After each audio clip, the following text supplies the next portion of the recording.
The cry from the clouds. You ever have one of those nights where the mountain doesn't just test your body, but reaches right into your soul and shakes it loose? It was the summer of 2005, and I was 16, sprawled on the rough wooden floor of a cabin high up on Mount Washington, surrounded by sleeping bags and the snores of kids I'd known since I was 8. The air was thin up there, sharp with the bite of pine and frost even in July, and the wind howled outside like it was mourning something lost. I'd hiked all day, my legs burning from the endless climb, but sleep wouldn't come. Instead, something else did. Voices low at first, like whispers from the rocks themselves. They built into wails that clawed at the dark, begging for help in a way that still echoes in my dreams. That night, on the edge of the Northeast's tallest peak, I didn't just hear ghosts. I felt them pressing in, cold and desperate, as if the mountain had decided to share its secrets with me alone. My name's Jake. Back then, I was just a kid from the Boston suburbs, lanky and awkward, with a backpack full of dreams about adventure and a head full of stories from camp counselors who'd made the White Mountains sound like a playground for gods. The YMCA camp in New Hampshire had been my escape every summer since I was 8, canoeing on glassy lakes at dawn, roasting marshmallows under stars so bright they hurt your eyes, telling ghost stories around crackling fires until the flames died and the shadows grew teeth. By 16, I was a counselor in training, or CIT, which meant trading kid games for real responsibility. The rite of passage, hiking Mount Washington, the highest in the presidential range, infamous for winds that could strip flesh from bone, fog that swallowed trails whole, and over 100 souls claimed by its fury. Worst weather on earth, the old-timers would say, their eyes distant, like they had seen too much up there. We started the hike early that first day. A group of about a dozen CITs, packs heavy with water and trail mix, the trail snaking up from the valley like a vein pulsing toward the sky. The Amonosuk Ravine Trail was our path, steep, relentless, cutting through birch forests that gave way to scrubby alpine meadows where the trees bowed low, twisted by decades of gales. The air grew colder as we climbed, the sun a pale disk behind thickening clouds, and the rocks underfoot turned slick with mist. Laughter echoed at first, jokes about who'd summit first. But by midday, the mountain had worn us down. Sweat soaked our shirts, breaths came in ragged gasps, and the wind picked up, whipping our faces with icy fingers. We pushed on, the trail narrowing to a scramble over boulders, the ravine below a yawning drop that made your stomach twist. By late afternoon, we crested a saddle between Mount Monroe and Washington, the ground leveling into a bowl of alpine tundra dotted with shallow tarns, the lakes of the clouds. They weren't much to look at, really. 2 murky pools reflecting the gray sky, fringed with sedges that rustled like dry bones in the breeze. But the hut was there, squatting like a sentinel, its stone walls weathered to a mottled gray, roof sagging under the weight of forgotten storms. Built in 1901, or so the plaque said, on the spot where 2 hikers had frozen solid decades before, trying to outrun a blizzard. A shelter to save lives, they called it. Lake of the Clouds Hut. To us kids, it was just a place to crash. Bunk beds crammed with strangers, a wood stove promising warmth if the crew, those hardy hut keepers, could coax it to life.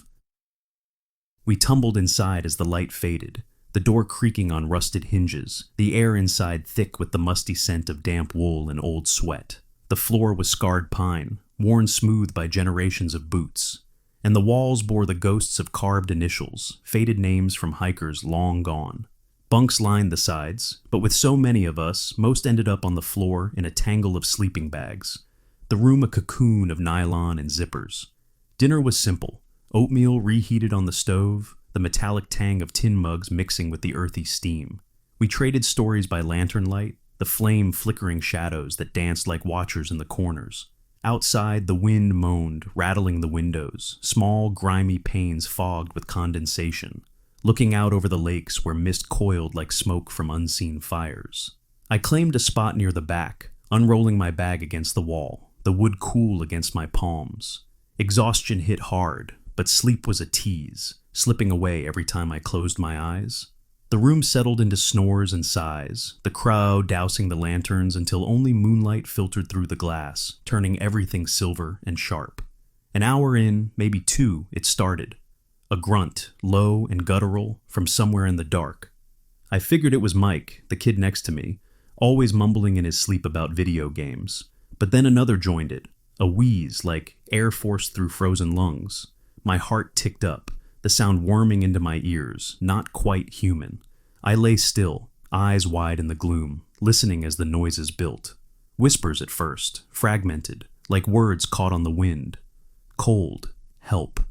They swelled, overlapping, a chorus of voices that didn't match any of my friends. Guttural, raw, as if throats raw from screaming clawed for sound. Demonic, almost, but not in the movie way, no growls or possession.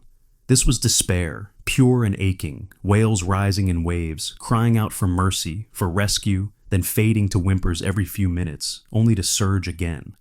They were everywhere, all around me, seeping from the walls, the floor, the very air. Were they coming from the sleeping forms beside me?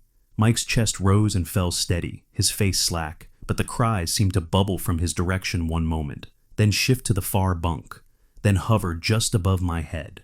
I never saw a mouth move, never caught a flicker of wakefulness. The room felt smaller, the ceiling pressing down, the air turning thick and cold, like stepping into a meat locker.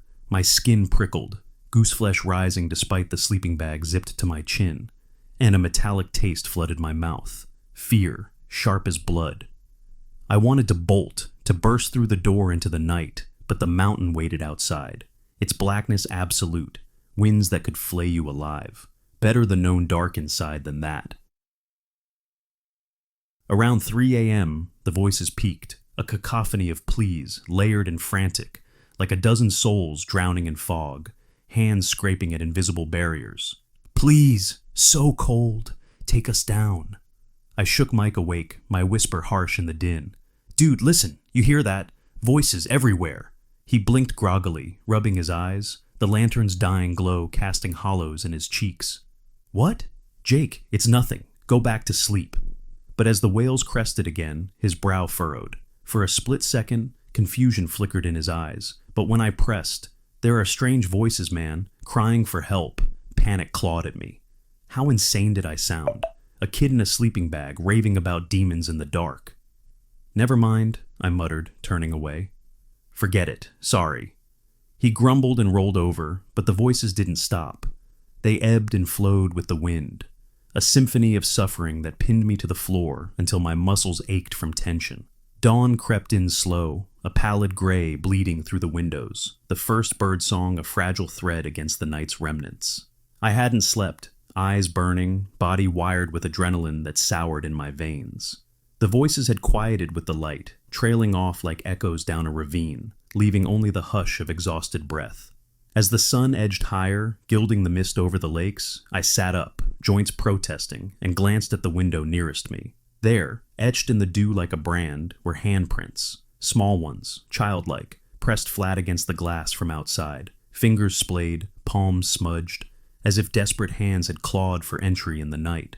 Relief washed over me, cold and clarifying. Proof, tangible, undeniable. If the others saw this, they'd believe me. No more whispers of madness. But the sun climbed, and the dew melted, trickling down the panes in lazy rivulets, washing the prints away like tears. By the time the first CITs stirred, yawns and stretches filling the room, the glass was clear, innocent. I stared at it, gut twisting, the evidence gone like a dream at waking. Breakfast was oatmeal again, lumpy and warm, the crew bustling with chatter about the final push to the summit. No one mentioned voices, no one glanced uneasily at the windows. I shoveled food down, throat tight, and joined the line out the door, the trail resuming its brutal ascent. The summit came hours later, cairn stones piled against the sky, the observatory a squat fortress against the gales. We whooped and posed for photos, the wind tearing at our jackets, but inside I was hollow, the cries still ringing in my skull. Back at camp that evening, bonfire smoke stinging my eyes, I kept silent. The story lodged in me like a splinter, festering. Years passed, college, jobs, the grind of adult life in Boston, where the mountains felt like a half-remembered fever. I buried it, told myself it was altitude sickness, mass hysteria, the wind playing tricks. But ghosts don't let go easy. Drinks at a bar 6 months ago, the topic turning to hauntings, and it spilled out, halting at first, then in a rush, the voices, the hands, the unrelenting night. My friend pulled out his phone, scrolled, and slid it over. A photo of the hut, unmistakable, the sagging roof, the fogged windows, the lakes like twin eyes staring back. "Was this it?" he asked. My stomach dropped. "Yeah. God. Yeah." He scrolled up, and there it was. Spend the night in New Hampshire's most haunted cabin for a truly terrifying experience. Turns out, I'd never looked it up. 2005, pre-smartphone era, Ask Jeeves spitting back nothing useful. But the internet remembered. Lake of the Clouds wasn't just a shelter. It was a nexus, built on the graves of those two frozen hikers, yes, but layered with more. Reports from the 1930s, ghoulish faces pressed to windows, crowds of them, hollow-eyed and pleading. Invisible hands shoving sleepers from bunks, cold fingers gripping ankles in the dark. And deeper, the presence. Not one spirit but many. The collective dead of the mountain, bound to its crags and coals. Hikers lost in 49, a plane crash in 53 scattering souls across the snow. Even 1800s accounts, before the hut. Trails haunted by an unseen weight. Whispers on the wind. A compulsion to turn back or press on to doom. I dove in after that. Nights lost in forums and archives. The glow of my screen casting long shadows across my apartment. The camp's old Facebook page confirmed it. The CIT hike ended there every year. Photos of kids in front of the hut, grins masking whatever waited inside. Articles piled up. Only in your state calling it one of America's scariest haunted hikes, Rudy 7F4E. TripAdvisor reviews, laced with unease beneath the 5 stars, 913 BA7. The presence, they said, wasn't tied to the hut alone. It was the mountain's breath, a fog of unrest that thickened in storms, drawing the lost closer. Voices crying for aid, hands at the glass, a chorus of the unburied. Others had heard it, felt it, the same guttural pleas, the same chill that seeped into bones. Knowing that didn't ease the weight, it made it heavier. Those voices weren't tricks of the mind. They were echoes, real as the rocks that killed them. They chose me that night, or the mountain did, to listen, to bear witness. Part of me aches to go back, to book a bunk, lie on that floor again, and ask what they need.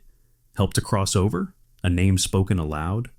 But the sane part, the part scarred by that endless dark, whispers no. Mount Washington doesn't give answers. It takes, and some secrets, once heard, never let you go.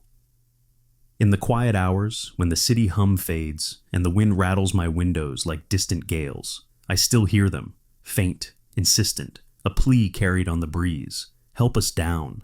And I wonder if the mountain's reach extends even here, or if I've become the haunted one, forever pacing the edge of that frozen night.